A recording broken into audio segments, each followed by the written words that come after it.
है ना। और ये प्रश्नावली हल की थी। यहाँ पर घनमूल जब हमने पढ़ा था, क्यूब रूट जिसको बोलते हैं, बातचीत नहीं करिए, क्यूब रूट जब पढ़ा था तो उसमें हमने आपको 1 से लेकर के 10 तक की संख्याओं का घन याद करने के लिए होमवर्क दिया था। किसने किसने याद किया, हाथ ऊपर करिए। क्यों नहीं किया?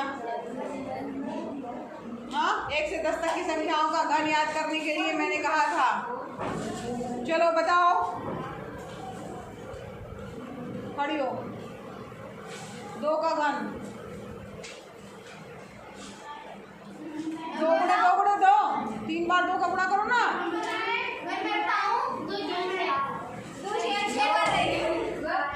हाँ बताओ। 3 का घन 27, 4 का घन 5 का घन 6 का 216, 7 का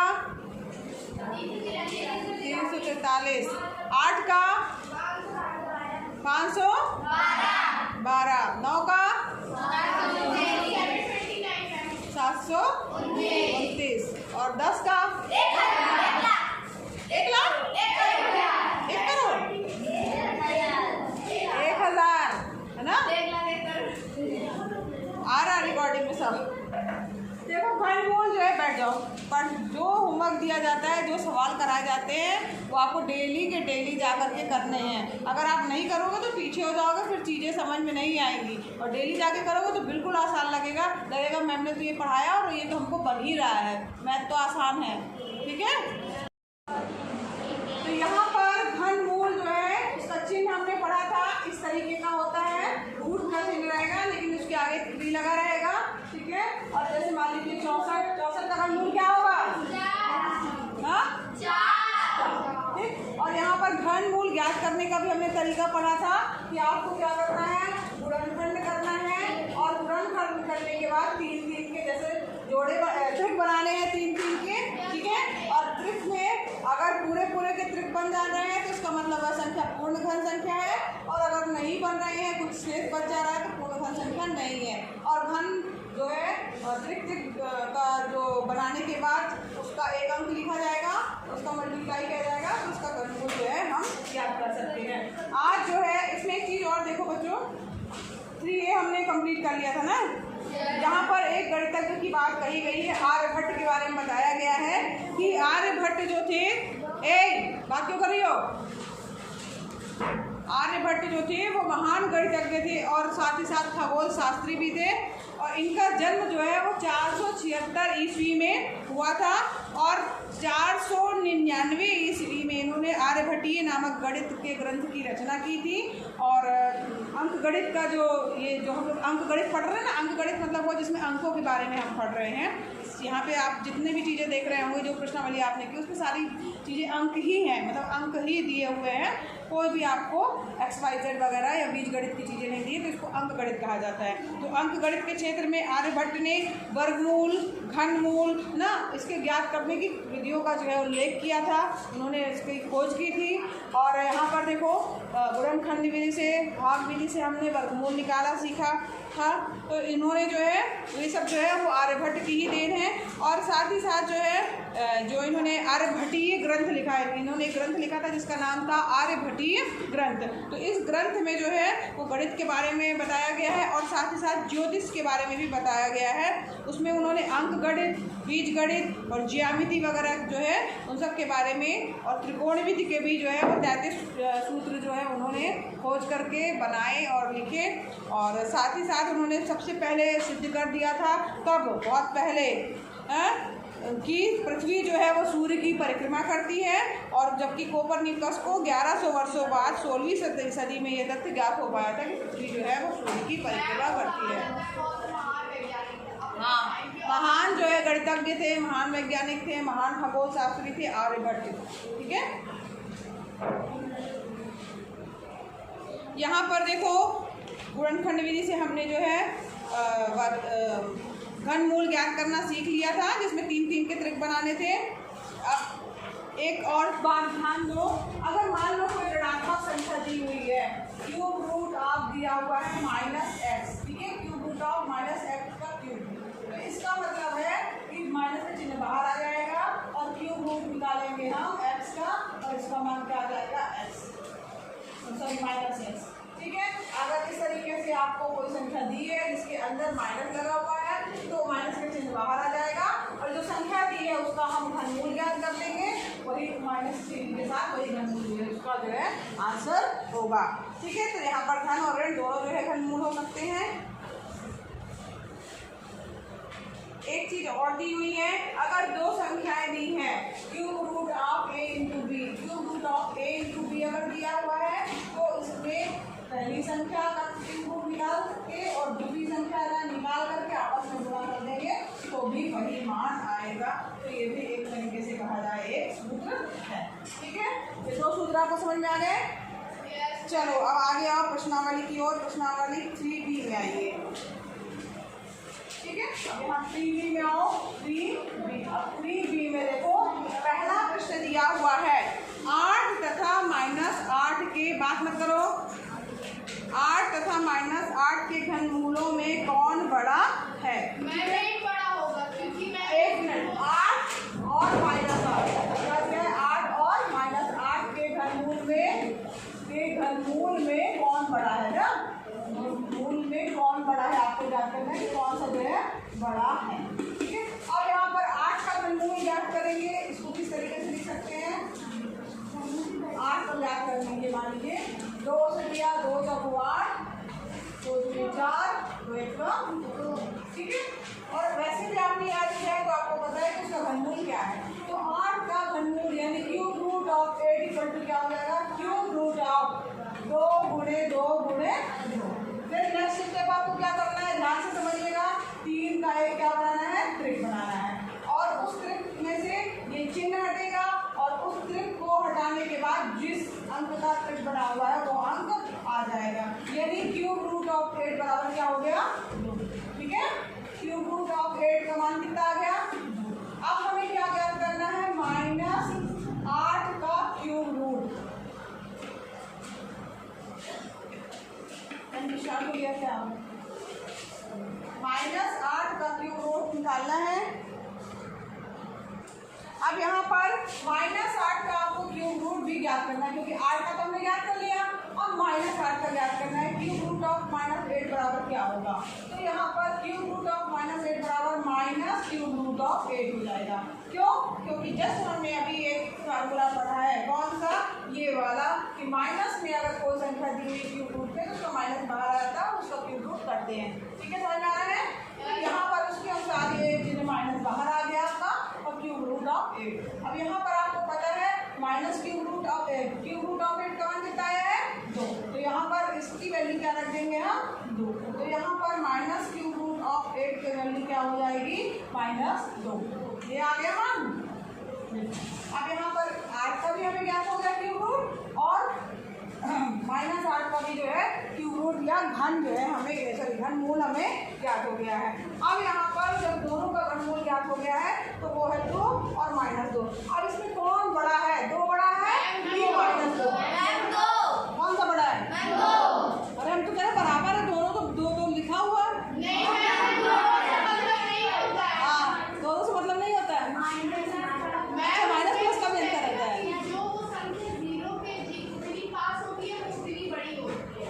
वो उतनी बड़ी होती है माइनस वाली ना, हमेशा प्लस साइन में वो ऑस्टिक में है तो मैं को बड़ा ही। हाँ, तो प्लस वाली संख्या हमेशा ऋण वाली संख्या से बड़ी होती है। धनात्मक संख्याएं हमेशा ऋणात्मक संख्याओं से बड़ी होती है। तो यानी 2 प्लस क्या हो जाएगा? बड़ा हो जाएगा। आप उत्तर अलग से लिख दीजिएगा। 8 और -8 के घनमूल 2 और -2 में 2 बड़ा है, ठीक है। सबको समझ में आया? उत्तर आप अलग से लिखिएगा, हम यहाँ लिख नहीं रहे हैं कि 8 और -8 के घनमूल 2 और -2 में 2 बड़ा है। पूछा गया ना कौन सा बड़ा है? 2 बड़ा है, आपका उत्तर अलग से हो जाएगा, ठीक है। नेक्स्ट क्वेश्चन है आपका 3B का दूसरा। देखिए 3B का दूसरा क्वेश्चन है, अब मैं आपसे ही कराऊंगी। 32 संख्या दी हुई है तो किस लघुत्तम पूर्ण संख्या से गुणा करे कि, यानी वह कौन सी छोटी संख्या से गुणा करे कि गुणनफल पूर्ण घन हो जाए। गुणनफल क्या हो जाए? पूर्ण घन हो जाए। इसके लिए हम एक मिनट, इसके लिए हम ट्रिक बता दे रहे हैं आपको। बेटा आप आगे से बैठिए। अब यहाँ पर देखो 32 संख्या को जो है आपको बताना है कि इसमें कौन सी संख्या से गुणा करें कि गुणनफल जो है पूर्ण घन हो जाए। इसको करना क्या है आपका, इसको जो है वो आपको गुणनखंड विधि से गुणनखंड निकालने हैं, फिर इसके बाद त्रिक बनाना है और देखना है कि त्रिक किसका नहीं बन रहा है उसमें हम कौन सी और संख्या का गुणा करें कि त्रिक जो है हमारा कंप्लीट हो जाए। कौन करेगा इसको? हाँ आ जाओ। बहुत ही आसान है, घर जाके पढ़िए इसको। गुणनखंड जो मैंने बताया है गुणनखंड करिए पहले, छोटे छोटे तरीके को बताया। हाँ करो, 2 1 कम 2। सब लोग अपनी अपनी कॉपी में करिए, स्वयं करिए।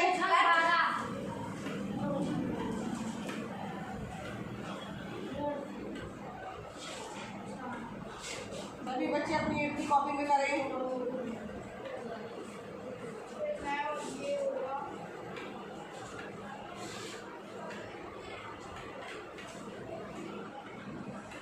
हाँ इक्वल का चिन्ह लगता है, ये चिन्ह नहीं लगता, इक्वल का लगता है। इक्वल लगाओ, हाँ बराबर लगेगा।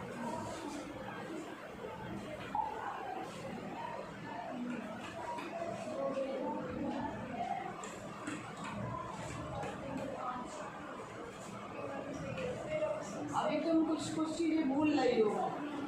क्या भूली है ये? हाँ क्यूब रूट, और क्या तुमने उसको स्क्वायर रूट कर दिया था। चलो अब क्या करना है? हाँ करो।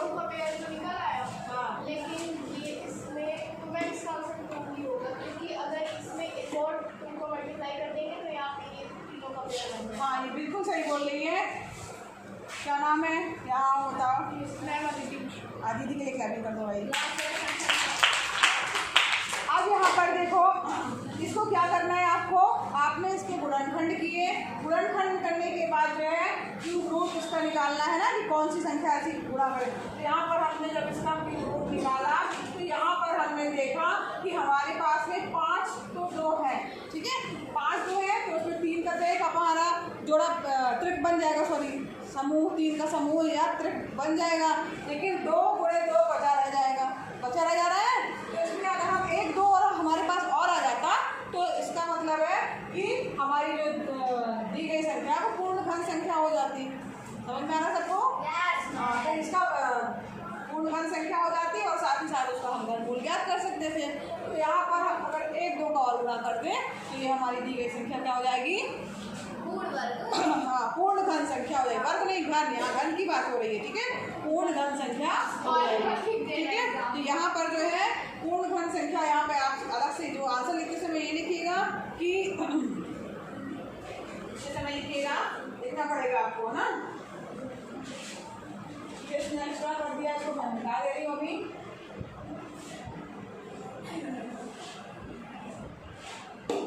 हाँ 1 2 और भी नहीं है, तो ये वाला 2 भी नहीं रहेगा ना।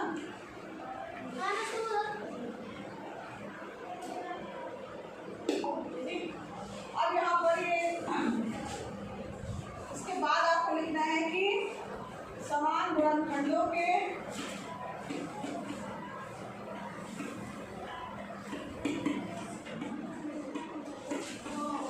त्रिक बनाने पर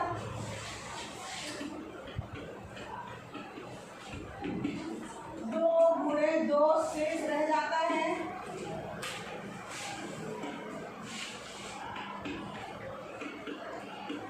अतः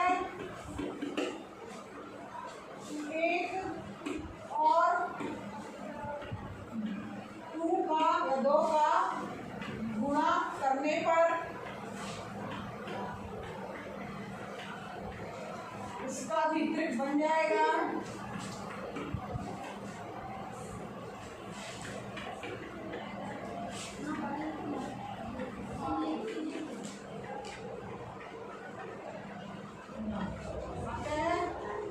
पूछा गया है प्रश्न में किसका गुणा करें, प्रश्न में दिया गया है आपके कि किस लघुत्तम पूर्ण संख्या से गुणा आता है, 2 से गुणा करने पर से गुणा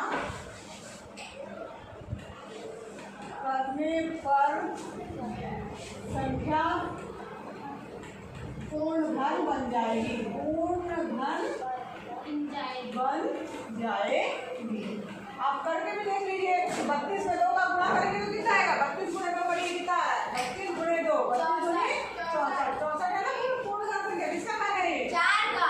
हाँ 4 का घन करेंगे अगर हम तो 4 गुणे 4 गुणे 4 यानी कि कितना जाएगा? 64। ठीक है, सबको समझ में आया? अगर इसमें इसी प्रश्न में अगर पूछा जाता है कि किस संख्या से भाग करें तो क्या होता?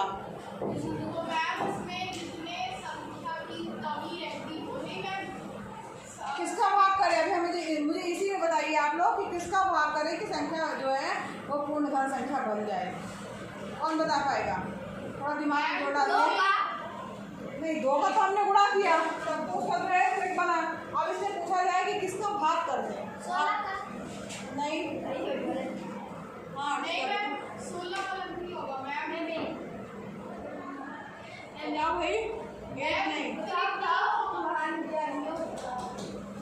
तो बनने के बाद मैम जिसको संख्या की उसमें कमी रहेगी तो अगर मैम इसमें इसी को बताओ मुझे, इसमें बताओ कि किसका भाग करें कि संख्या गुणा तो आपको पता चल गया। त्रिक बनने के लिए 1 2 कम है। ठीक है, तो इसलिए हम 2 का गुणा कर देंगे। भाग की बात वेरी गुड। अर्चिता के लिए भाई क्लैपिंग हो जाए। और अर्चिता तुम जाओ इसमें बताया 4 का जो है वो भाग करेंगे। क्यों? क्योंकि 2 गुणे 2 जो है ये हमको एक्स्ट्रा दिखाई दे रहा है। अगर ये हट जाए है ना, अगर ये हट जाए तो हमारे पास में 1 पूरा 3 का त्रिक बन जाएगा। ठीक, यानी 4 को अगर हम 2 गुणे 2 कितना हुआ? 4 का अगर हम भाग कर देंगे तो क्या हो जाएगा? हमारी दी गई संख्या भाग करेंगे इसमें। ठीक है, भाग करने की बात आएगी तो जो एक्स्ट्रा है त्रिक बनने के बाद जो बचा हुआ है उसका भाग करेंगे तो संख्या पूर्ण घन हो जाएगी। अगर गुणा के लिए पूछा जाता है तो इसमें जो कमी है उसका गुणा करेंगे तो संख्या जो है पूर्ण घन बन जाएगी। इसमें बताया 4। अगला भी करो भाई। क्या नाम है?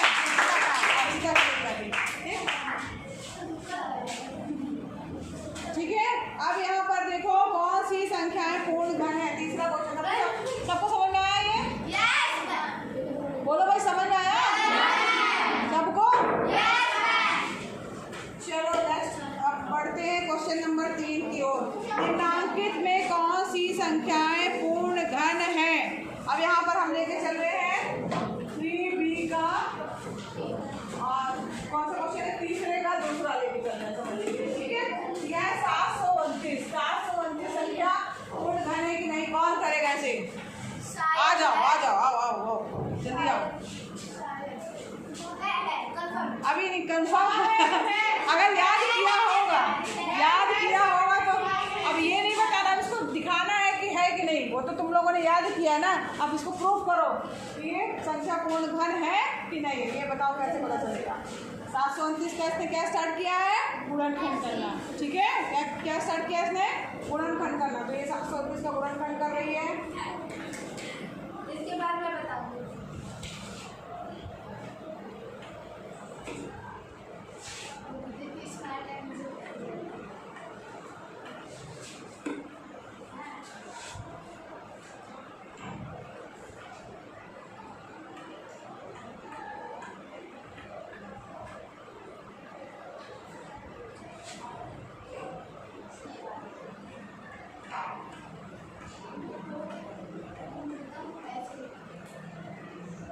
काटने दो उसको, वो काटे मरेगी ना।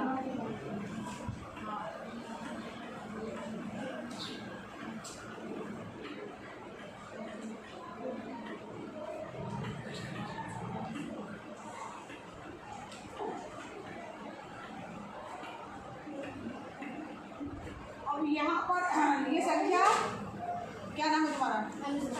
अनुष्का। अनुष्का लिए भाई इसके लिए क्लैपिंग हो जाए। ये नई लड़की है और उसने कर लिया, बहुत अच्छी बात है। ठीक है, अब देखो इसने किया तो सब सही है, थोड़ी चीज़ें हम सुधार दे रहे हैं। इसको पहली बार जब क्या करोगे तो यहाँ पे लाइन जरूर खींचना है। ठीक है, अब यहाँ पर √729 इक्वल टू ये हो गया 3 का इसने त्रिक बनाया है। त्रिक ये चिन्ह हटेगा तो यहाँ चिन्ह बराबर ही रहेगा। ये चिन्ह नहीं लगाना, इक्वली चिन्ह लगाना है बराबर। जो त्रिक बनाया है आपने उसका एक अंक उतरेगा, दूसरा त्रिक जो बनाया उसका भी एक अंक उतरेगा। यहाँ पर 2 त्रिक बनेंगे। ठीक है, एक ये और एक ये। तो यहाँ पर 3 × 3 त्रिकाएं 9। अब यहाँ पर त्रिक बनाने के बाद आप लिखिएगा जो है कि दी गई संख्या के गई संख्या के अभाज्य गुणनखंड के त्रिक बनाने पर, त्रिक भी लिख सकते हैं, 3 के समूह बनाने पर, त्रिक बनाने पर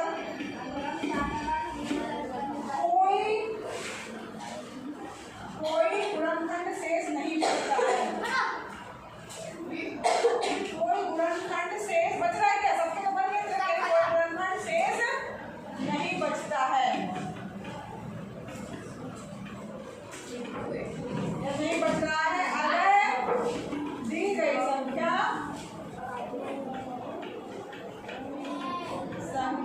पूर्ण धन संख्या होगी। पूर्ण धन संख्या अब यहाँ 1 मिनट, यहाँ पर एक चीज और ध्यान दीजिए। कुछ ऐसे गुणनखंड भी आएंगे, एक बच्चों पीछे, कुछ ऐसे गुणनखंड भी आएंगे गुणनखंड करने के बाद जिसमें वह पूरा त्रिक नहीं बनेगा।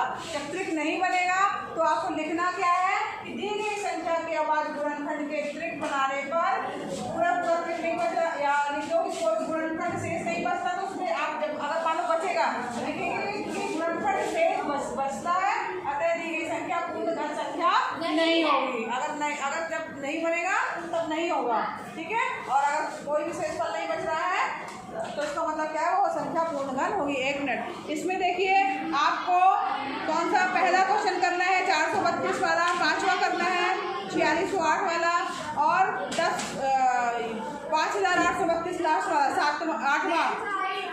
8वां क्वेश्चन करना, ठीक है।